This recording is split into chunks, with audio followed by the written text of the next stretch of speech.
Hey guys, it's Ileana Capion with Young, Bold, and Regal, and I'm with Kiki Ayers. Hey, how are you? Good, how are you, love? Good, thank you for being with us today. So, you're here today at the Kolor Society, the Kolor Book Brunch. Tell me more about your journey. You kind of spoke on it a little bit, the fact that, you started off when you were 16 in the entertainment industry. Tell me more about how that started.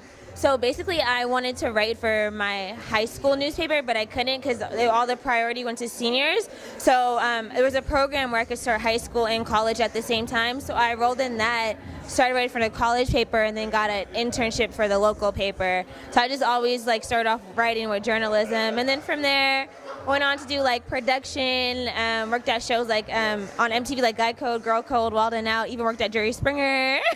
Then came here, worked for Diddy, and then got into journalism, and then started PR.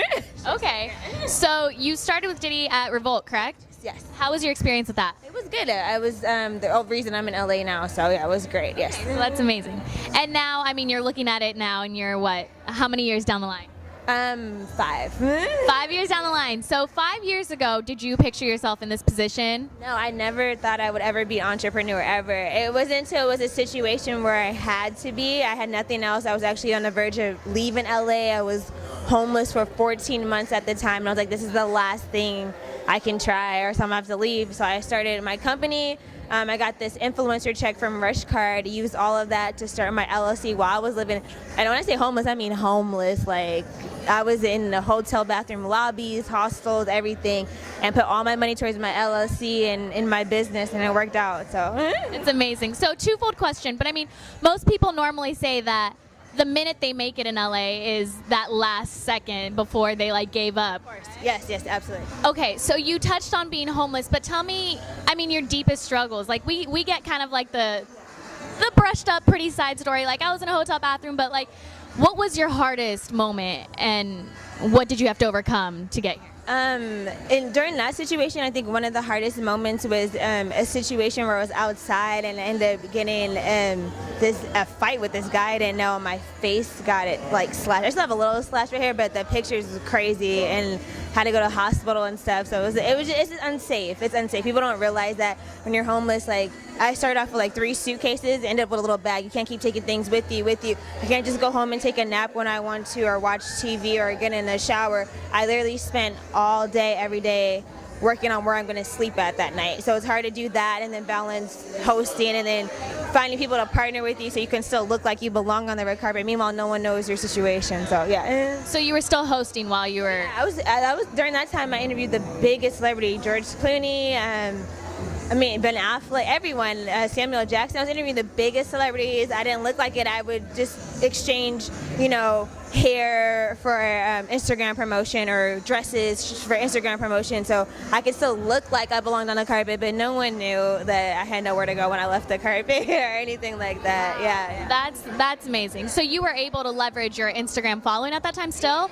Yeah, absolutely, yeah. Yeah, still working, yeah. Very cool. You were always on your grind. It was never a stop.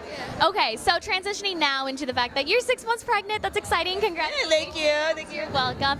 Did you find it scary or hard being not only a woman in this industry, but also minority, and then finding out that you were pregnant and starting a family? I did at first, because prior to this experience, I've never even taken a pregnancy test before. So I was like, oh, it's wrong. It's a cheap pregnancy. Go get it more. I got a more expensive one, and then I was like, no, it's the protein bars I'm eating. I was so in denial.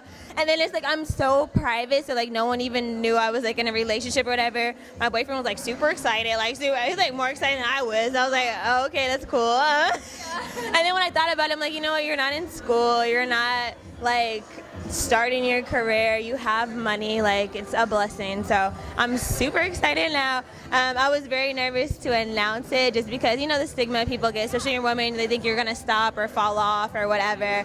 But I've been going harder.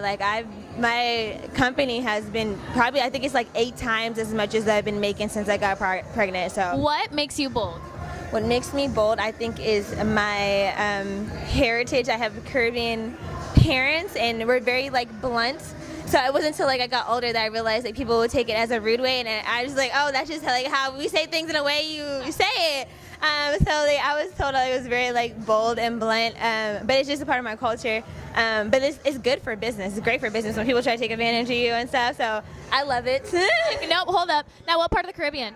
Trinidad. Hey, very cool, very cool. My dad's Dominican, so My boyfriend's Dominican. yeah.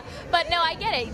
There's a certain boldness and bluntness that people just don't understand, and it might not be mean. Like, you don't see it coming off as mean. Yeah, but, yeah. no sugarcoating around here. Yeah. And of course, you're with Young, Bold, and Regal. So, what do you think makes you Regal?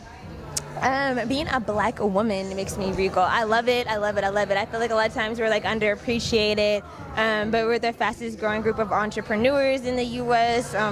We work hard. I watched my mom raise 3 kids by herself. So me having one, I was like, that's when I knew, like, girl, you need to shut up. But yeah, I mean, I love that more than anything.